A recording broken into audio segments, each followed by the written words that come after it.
The Battle of Adwa was fought on 1 March 1896 between the Ethiopian Empire and the Kingdom of Italy near the town of Adwa, Ethiopia, in Tigray. It was the climactic battle of the First Italo-Ethiopian War, securing Ethiopian sovereignty. As the 20th century approached, most of Africa had been carved up among the European powers. The two independent exceptions were the young Republic of Liberia on the west coast of the continent and the Ethiopian Empire in the strategic Horn of Africa. The newly unified Kingdom of Italy was a relative newcomer to the colonial scramble for Africa. Italy had two recently obtained African territories, Eritrea and Italian Somalia. Both were near Ethiopia on the Horn of Africa and both were impoverished. Italy sought to improve its position in Africa by conquering Ethiopia and joining it with its two territories.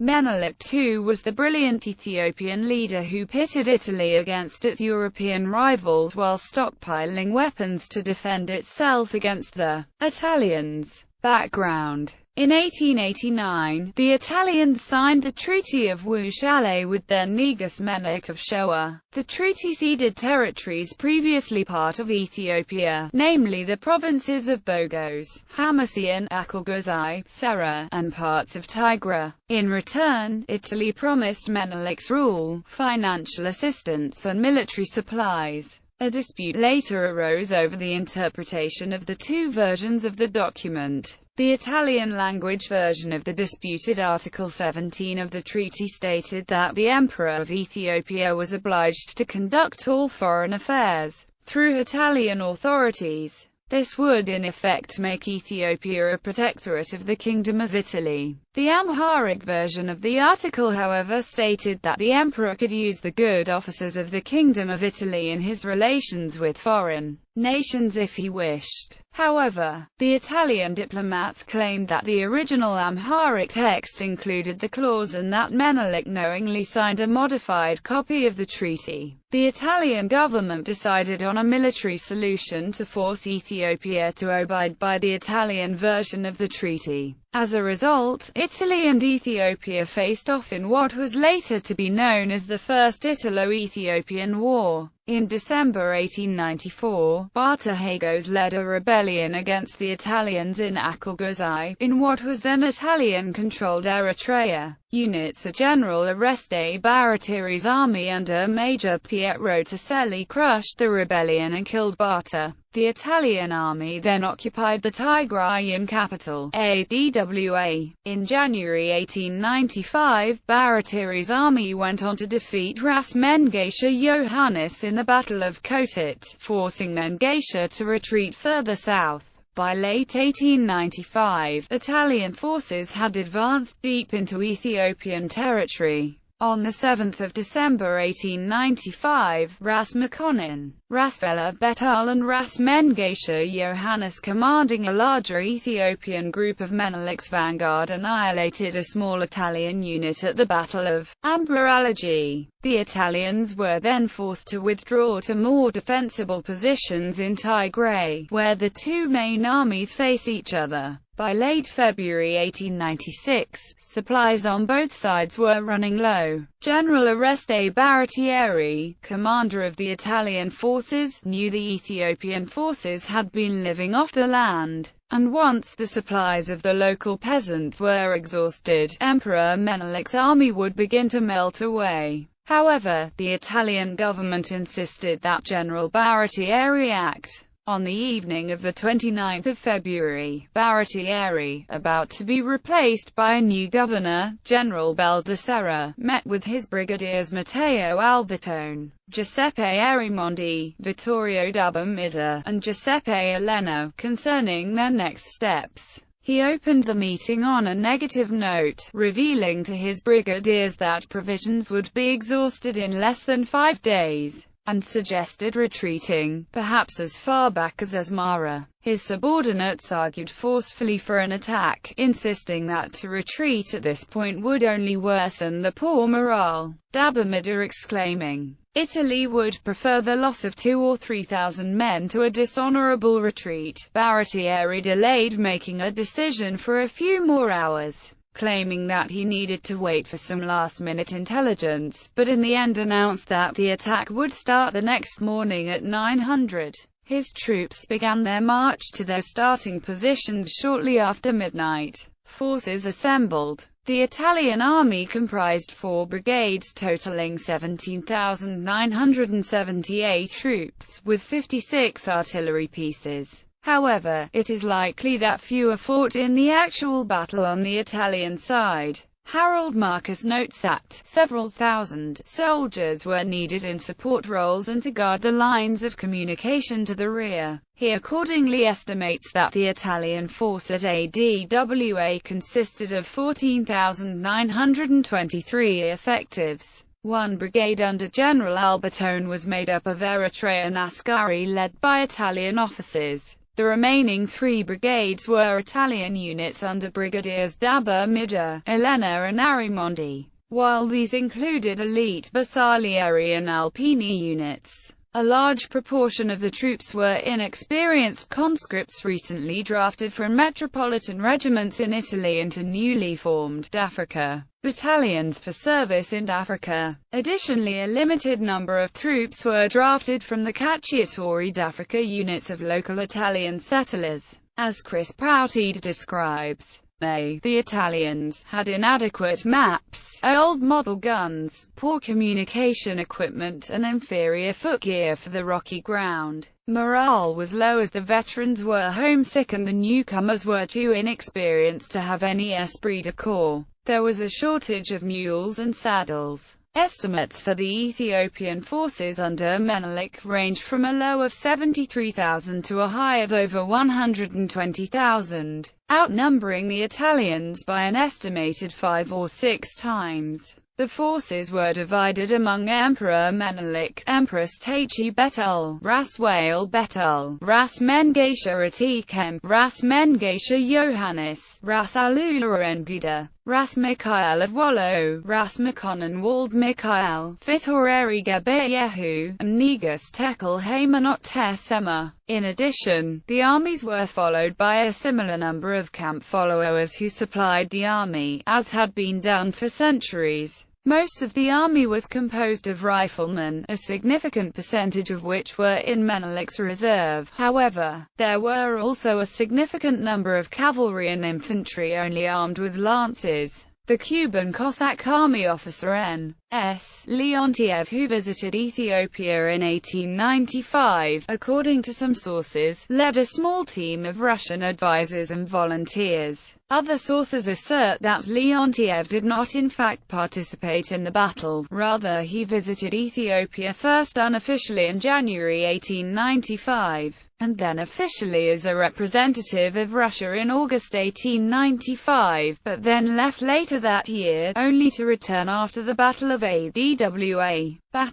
On the night of the 29th of February and the early morning of the 1st of March, 3 Italian brigades advanced separately towards Adwa over narrow mountain tracks, while a 4th remained camped. David Levering-Louis states that the Italian battle plan called for 3 columns to march in parallel formation to the crests of 3 mountains, Daba Mida commanding on the right, Albertone on the left, and Arimondi in the center, with the reserve under Elena following behind Arimondi. The supporting crossfire each column could give the others made the soldiers as deadly as razored shears. Albertone's brigade was to set the pace for the others. He was to position himself on the summit known as Kidan Meret, which would give the Italians the high ground from which to meet the Ethiopians. However, the 3 leading Italian brigades had become separated during their overnight march and at dawn were spread across several miles of very difficult terrain. Their sketchy maps caused Albertone to mistake one mountain for Kidan Meret, and when a scout pointed out his mistake, Albertone advanced directly into Ras Alula's position. Unbeknownst to General Baratieri, Emperor Menelik knew his troops had exhausted the ability of the local peasants to support them and had planned to break camp the next day. The emperor had risen early to begin prayers for divine guidance when spies from Ras Alula, his chief military advisor, brought him news that the Italians were advancing. The emperor summoned the separate armies of his nobles and, with the Empress Teichi beside him, ordered his forces forward. Negus Tekel Haymanot commanded the right wing, Ras Alula the left, and Rasis Makonnen and Mengesha the center. With Ras Mikhail at the head of the Oromo cavalry, the emperor and his consort remained with the reserve. The Ethiopian forces positioned themselves on the hills overlooking the Adwa valley, in perfect position to receive the Italians, who were exposed and vulnerable to crossfire. Albertone's Askari Brigade was the first to encounter the onrush of Ethiopians at 600 near Kidan Merit, where the Ethiopians had managed to set up to their mountain artillery. Accounts of the Ethiopian artillery deployed at Adwa differ. Russian advisor Leonid Artemonov wrote that it comprised 42 Russian mountain guns, supported by a team of 15 advisors. But British historians suggest that the Ethiopian guns were Hotchkiss and Maxim pieces captured from the Egyptians or purchased from French and other European suppliers. Albertone's heavily outnumbered Askaris held their position for 2 hours until Albertone's capture, and under Ethiopian pressure the survivors sought refuge with Arimondi's brigade. Arimondi's brigade beat back the Ethiopians, who repeatedly charged the Italian position for 3 hours with gradually fading strength until Menelik released his reserve of 25,000 Schuans and swamped the Italian defenders. 2 companies of Bersaglieri, who arrived at the same moment, could not help and were cut down. Dabamida's Italian brigade had moved to support Albertone but was unable to reach him in time. Cut off from the remainder of the Italian army, Dabamida began a fighting retreat towards friendly positions. However, he inadvertently marched his command into a narrow valley where the Oromo cavalry under Ras Mikhail slaughtered his brigade. While shouting Ebalgama, Ebalgama, Dabamida's remains were never found, although his brother learned from an old woman living in the area that she had given water to a mortally wounded Italian officer, a chief, a great man with spectacles and a watch, and golden stars. The remaining 2 brigades under Baratieri himself were outflanked and destroyed piecemeal on the slopes of Mount Bila. Menelik watched as Gojam forces under the command of Tekel Haymanot made quick work of the last intact Italian brigade. By noon, the survivors of the Italian army were in full retreat and the battle was over. Immediate aftermath. The Italians suffered about 7,000 killed and 1,500 wounded in the battle and subsequent retreat back into Eritrea, with 3,000 taken prisoner. Ethiopian losses have been estimated around 4,000–5,000 killed and 8,000 wounded. In their flight to Eritrea, the Italians left behind all of their artillery and 11,000 rifles, as well as most of their transport. As Paul B. Henze notes, Baratieri's army had been completely annihilated while Menelik's was intact as a fighting force and gained thousands of rifles and a great deal of equipment from the fleeing Italians. The 3,000 Italian prisoners, who included General Albertone, appear to have been treated as well as could be expected under difficult circumstances, though about 200 died of their wounds in captivity. However, 800 captured Askaris, regarded as traitors by the Ethiopians, had their right hands and left feet amputated. Augustus Wilde records when he visited the battlefield months after the battle, the pile of severed hands and feet was still visible, a rotting heap of ghastly remnants. Further, many had not survived their punishment.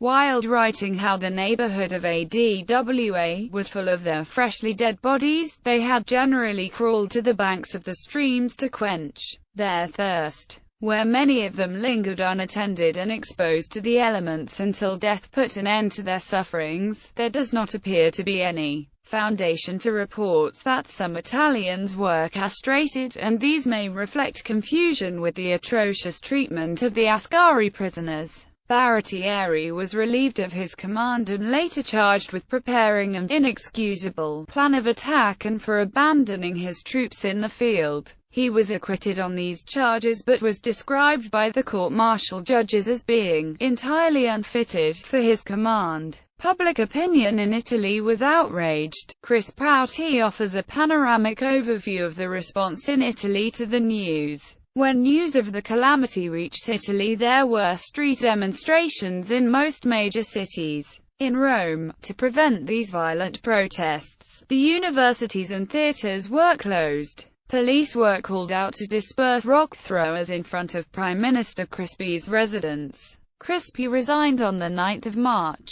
Troops were called out to quell demonstrations in Naples. In Pavia, crowds built barricades on the railroad tracks to prevent a troop train from leaving the station. The Association of Women of Rome, Turin, Milan and Pavia called for the return of all military forces in Africa. Funeral masses were intoned for the known and unknown dead. Families began sending to the newspapers letters they had received before ADWA in which the menfolk described their poor living conditions and their fears at the size of the army they were going to face. King Umberto declared his birthday a day of mourning. Italian communities in St. Petersburg, London, New York, Chicago, Buenos Aires and Jerusalem collected money for the families of the dead and for the Italian Red Cross. The Russian support for Ethiopia led to the advent of a Russian Red Cross mission. The Russian mission was a military mission conceived as a medical support for the Ethiopian troops. It arrived in Addis Ababa some 3 months after Menelik's ADWA victory. Follow-up to Ethiopian victory. Emperor Menelik decided not to follow up on his victory by attempting to drive the routed Italians out of their colony. The victorious emperor limited his demands to little more than the abrogation of the Treaty of Wuchale. In the context of the prevailing balance of power, the emperor's crucial goal was to preserve Ethiopian independence. In addition, Ethiopia had just begun to emerge from a long and brutal famine. Harold Marcus reminds us that the army was restive over its long service in the field, short of rations, and the short rains which would bring all travel to a crawl would soon start to fall. At the time, Menelik claimed a shortage of cavalry horses with which to harry the fleeing soldiers. Chris Prouty observes that a failure of nerve on the part of Menelik has been alleged by both Italian and Ethiopian sources. Lewis believes that it was his far-sighted certainty that total annihilation of Baratieri and a sweep into Eritrea would force the Italian people to turn a bungled colonial war into a national crusade that stayed his hand. As a direct result of the battle, Italy signed the Treaty of Addis Ababa, recognizing Ethiopia as an independent state. Almost 40 years later, on 3 October 1935, after the League of Nations' weak response to the Abyssinia crisis, the Italians launched a new military campaign endorsed by Benito Mussolini, the Second Italo-Abyssinian War. This time, the Italians employed vastly superior military technology such as tanks and aircraft, as well as chemical warfare, and the Ethiopian forces were soundly defeated by May 1936. Following the war, Italy occupied Ethiopia for 5 years, before eventually being driven out during World War II by British Empire and Ethiopian Patriot forces. Significance: the confrontation between Italy and Ethiopia at Adwa was a fundamental turning point in Ethiopian history, writes Henzer. On a similar note,